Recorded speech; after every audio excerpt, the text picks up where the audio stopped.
Buenos días con todos. Voy a hablar sobre el pueblo Cocama. Es un pueblo originario que vive mayormente en el Perú, pero también hay algunos miembros de este grupo que están en Brasil y Colombia, pero principalmente está en el Perú y pertenecen a la familia lingüística tupí-guaraní. Y están ubicados en el Perú, en la región del Bajo Marañón, en torno a la ciudad de Iquitos, también las ciudades de Requena y Nauta. Y entonces, es un pueblo que actualmente son de unos 70,000 personas, pero solo 1,000 personas hablan bien el idioma. Y voy a hablar de esto después. Entonces, es un pueblo que, según los estudios lingüísticos y también que coinciden con los estudios arqueológicos, más o menos habitaba la región de la desembocadura del río Amazonas en el Atlántico. Y cerca del año 1000, entonces empezaron a expandirse este pueblo, probablemente por un aumento de la población y la presión demográfica sobre los recursos básicos. Entonces hay una parte de este grupo tupí-guaraní que expandió al oeste, a donde están ahora en el Perú los Cocamas, y también un grupo que antes era probablemente el más grande de la Amazonía, los Omaguas, que ahora se han quedado reducidos a unos 600 personas y con 20 personas que hablan el idioma. Entonces, esto fue un grupo que expandió al oeste, y había otro grupo tupi-guaraní que se expandió al sur hacia el río Paraná, y están mayormente en Paraguay y el sur de Brasil y también Bolivia. Y ahora, bueno, el guaraní es uno de los idiomas oficiales de Paraguay. Y el tercer grupo de los Tupinambá, que se quedaron en la costa del Atlántico de Brasil.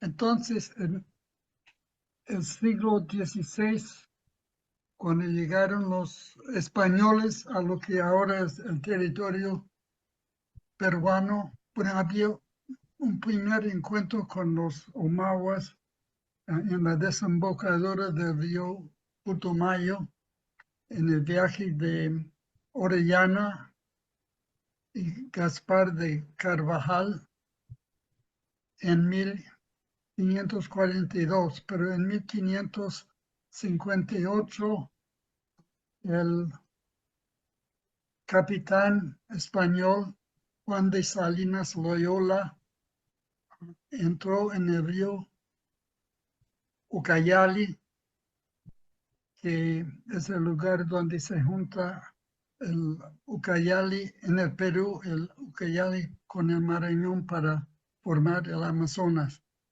Y Salinas entró en el río Ucayali y encontró el pueblo Cocama. Ahora, a unos 12 días de subida en remo, en el bote que tenían. Y entonces, este pueblo que encontró Salinas.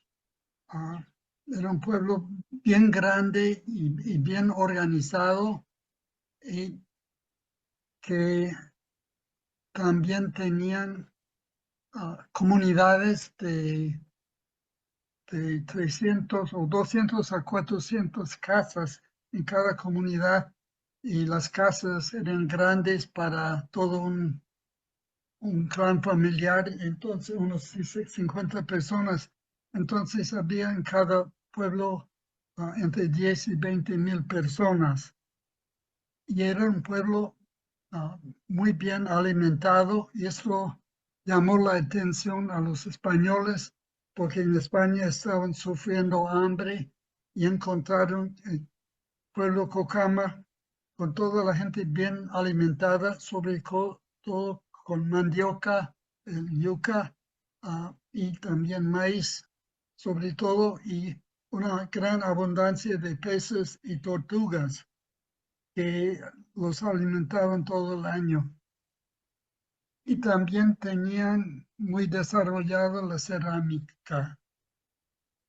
Y entonces, esto fue un primer encuentro con. Luego había un breve encuentro después del viaje de Pedro de Ursúa, que también entraron en el Ucayali para conseguir una gran cantidad de alimentos para una expedición que tenían por lo menos 200 personas. Y entonces, después de un tiempo, dejaron de los españoles de entrar en esta región, y en el siglo XVII entraron los padres jesuitas para formar sus misiones, y entre ellos fue una misión pues empezó la misión en 1638, pero luego el primer encuentro con los jesuitas era en el año 1652. Y había unos acontecimientos en este encuentro que revelan algo de la cosmovisión del pueblo Cocama y también de los tupí guaraní, que había uno de los soldados españoles, era un mestizo de padre español y madre indígena, y que de un pueblo que se llamaba Sibitaona, y encontró que los cocamas hablaban el mismo idioma que había aprendido de su madre. Entonces los cocamas no entendían exactamente lo que había ocurrido, pero según su forma de pensar, que el alma de un cacique que recién había fallecido, esta alma había entrado en este joven y por eso hablaban su idioma. Y entonces el cacique que quedaba le presentó unos niños que decían que eran sus hijos, y también le ofrecieron la gobernación de un territorio. Y esto fue un primer encuentro. Entonces, después, cuando los padres jesuitas empezaban el trabajo de formación de pueblos y de evangelización, encontraron que el pueblo Cocama, los Cocamas, creían en un Dios creador, pero que no le hacían culto. Y esto era extraño para los españoles, que estaban acostumbrados a toda esa ideología de Dios como emperador, que tenían su corte y personas que le obedecían. Y encontraron entre los cocamas otra forma de organizarse, que era un una situación de igualdad, que había una idea de un Dios, pero parece que no podían captar la idea de una persona con todo el poder y que había que homenajear o adorar. Y esto correspondía a su forma de organización que tenían sus caciques y su forma de organización, sobre todo para campañas militares, pero que esta persona representaba el grupo y por su prestigio le seguían, pero que no tenían un dominio completo sobre su pueblo. Entonces, lo que hicieron los padres, porque encontraron que esta noción de adoración era afina a su forma de pensar, entonces se dedicaron mucho a promover la música. Y esto era una característica de las misiones jesuitas que formaban desde joven a los indígenas a tocar la música sacra de este tiempo, que era la música barroca. Entonces, en las misiones del Perú, de misiones de Maynas, entonces se enseñaban a los jóvenes a tocar los instrumentos y a leer y escribir partituras. Ahora en Bolivia se han encontrado miles de partituras de las misiones jesuitas, pero en el Perú todavía no han encontrado las partituras, pero en los escritos de los misioneros hablan mucho de los coros y orquestas que habían formado. Entonces lograron así alabar a Dios por medio de la música.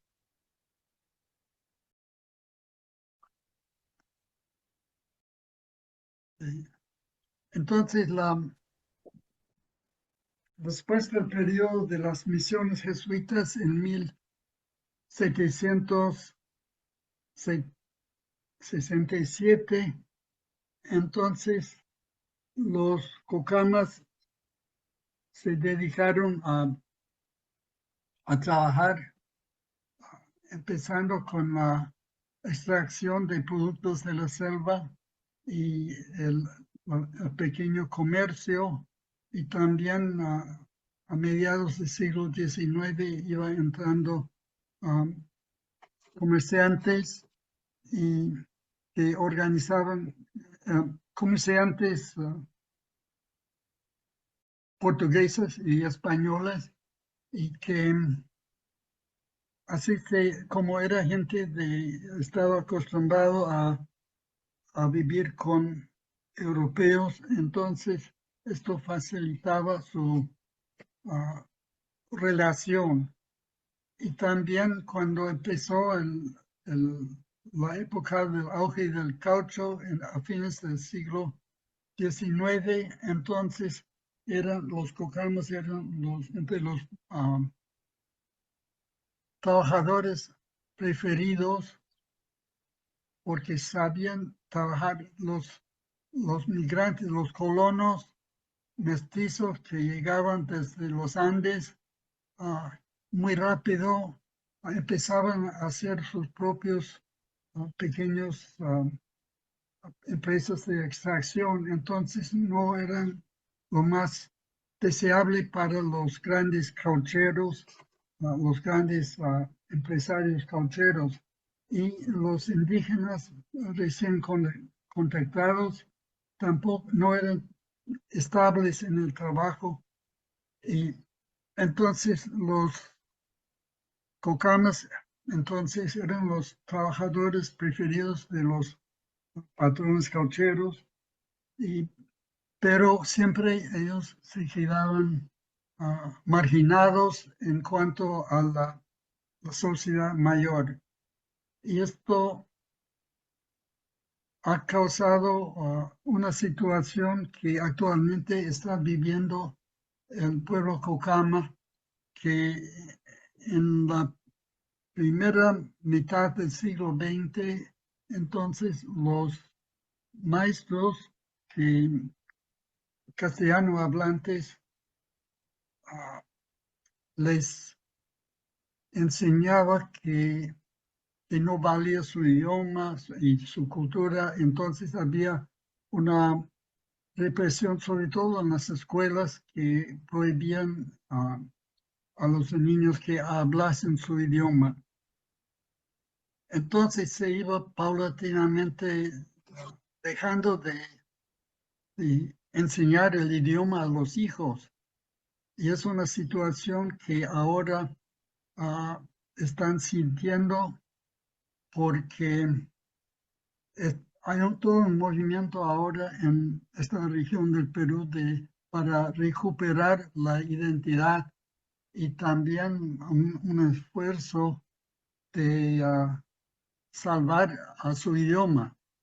Entonces, y esto va paralelamente a la entrada de los extractivistas, sobre todo las empresas petroleras, las empresas petroleras que están causando mucho daño a su hábitat porque los cocamas son principalmente pescadores y cazadores de animales acuáticos y las mujeres son las ceramistas, pero los derrames de petróleos están causando mucho problema a su forma tradicional de vida y que también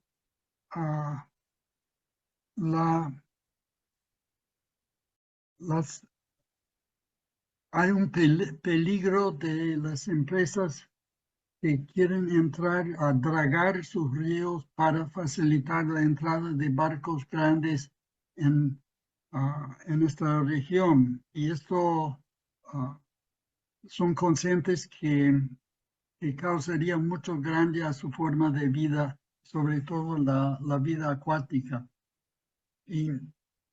Pero los cocamas mantienen, además del cristianismo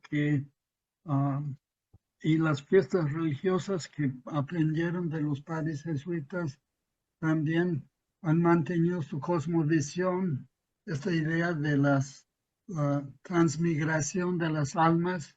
O sea, ellos piensan que cuando muere una persona, su alma sale a vagar hasta encontrar a un niño por nacer y entra en ese niño.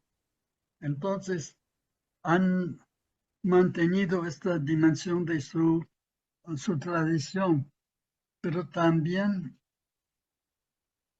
hay otro movimiento dentro del pueblo Cocama y también lo que queda de los Omaguas, que es la búsqueda de la tierra sin mal. Y es algo común a los pueblos de habla tupí-guaraní, sobre todo en el sur de Brasil. Se ha descrito el movimiento de los guaraníes y también en Paraguay, bueno, desde la llegada de los jesuitas en el siglo XVII en Paraguay. Es la búsqueda de un paraíso terrenal. Ahora lo que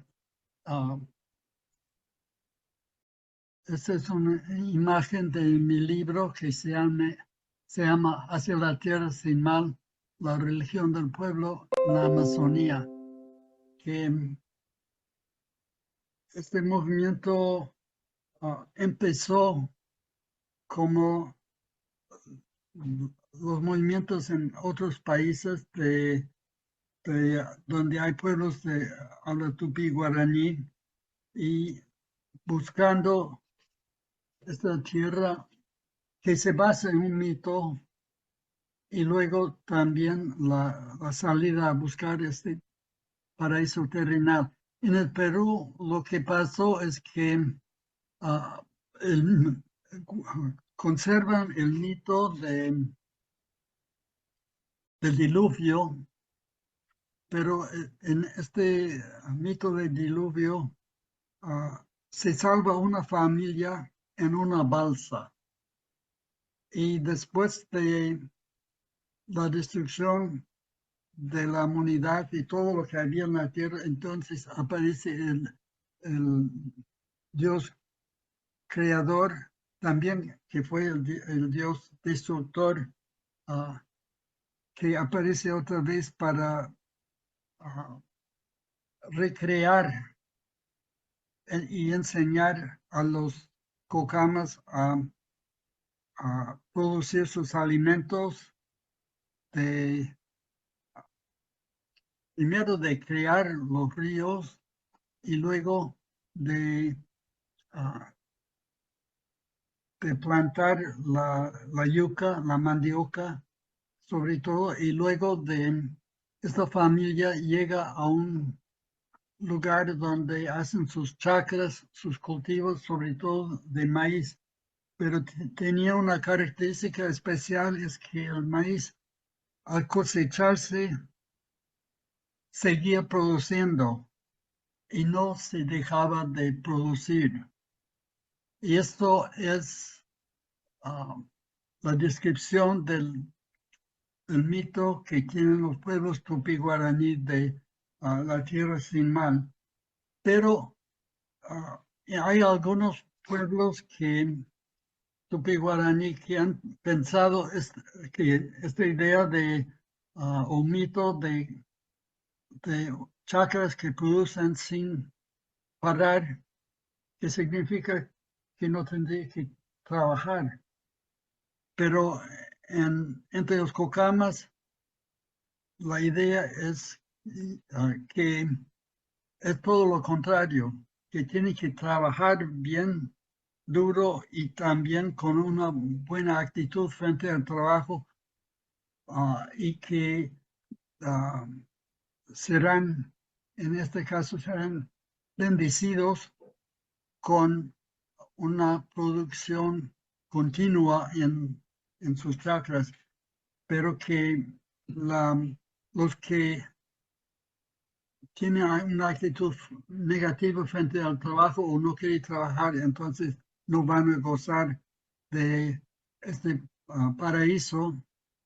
Entonces,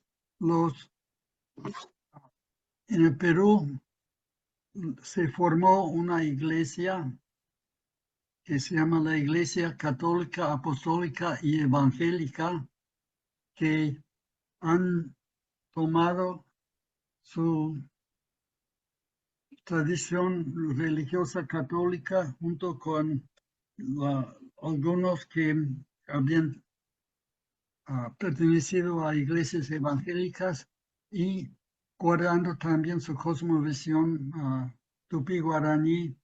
Entonces han formado esta iglesia y en un primer momento iban buscando en distintos ríos para encontrar lo que no lo llamaban tierra sin mar, sino lo llamaban el paraíso terrenal o sobre todo la tierra santa. Pero después de un tiempo se dieron cuenta que así no iban a encontrar la tierra santa, que más bien había que vivir sin maldad para lograr encontrar este paraíso terrenal. Entonces se cambió la orientación en vez de salir por los ríos para buscar este lugar. La idea entonces era de ir creando pequeñas tierras sin males, comunidades sin maldad. Y para muchos de ellos significa salir de la ciudad, que consideraban las ciudades como lugares donde había mucha maldad. Entonces se iba recreando sus vida que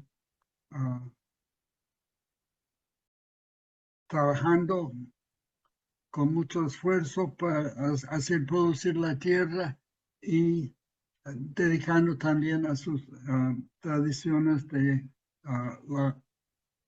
la pesca y la captura de animales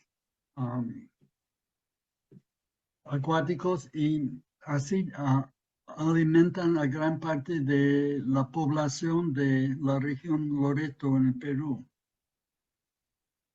Y también tiene liturgias elaboradas, muy elaboradas, usando como modelo la misa y también las predicaciones evangélicas. Y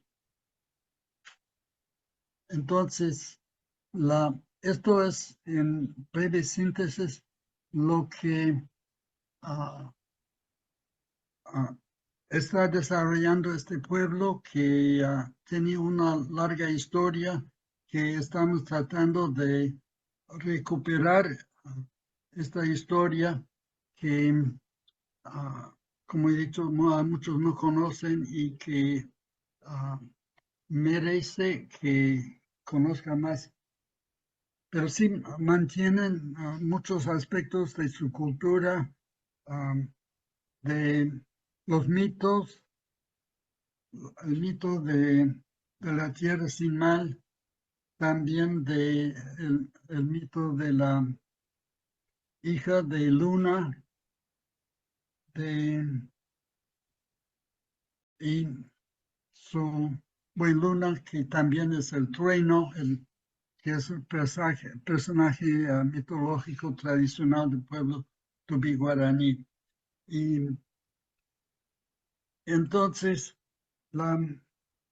mantienen estas tradiciones también los curanderos, los chamanes curanderos que se comunican también con los espíritus del agua y los espíritus del viento, del cielo, para buscar los poderes para sanar a los enfermos. Y entonces es un pueblo cristiano, pero que mantienen vivas las tradiciones y han tenido que hacer algunas interpretaciones de la doctrina cristiana para adecuarlo a su cosmovisión. Y por ejemplo, la idea de que las almas, según su pensamiento, cuando muere una persona, el alma se queda en la tierra. Que entonces, frente a la enseñanza de la iglesia cristiana de las almas que van al cielo, entonces algunos han desarrollado un pensamiento que dice que nosotros tenemos dos almas. Un alma creada por Dios y que cuando muere la persona vuelve a Dios. Y el otro alma, cuando muere la persona, se pasa a un niño que, esta alma pasa a un niño que está por nacer. Y así conservan su tradición y también la tradición cristiana. Y esto se han ido también repensando aspectos para poder profesar su fe cristiana y también sin dejar su cosmovisión tradicional tupi-guaraní. Bueno, entonces muchas gracias.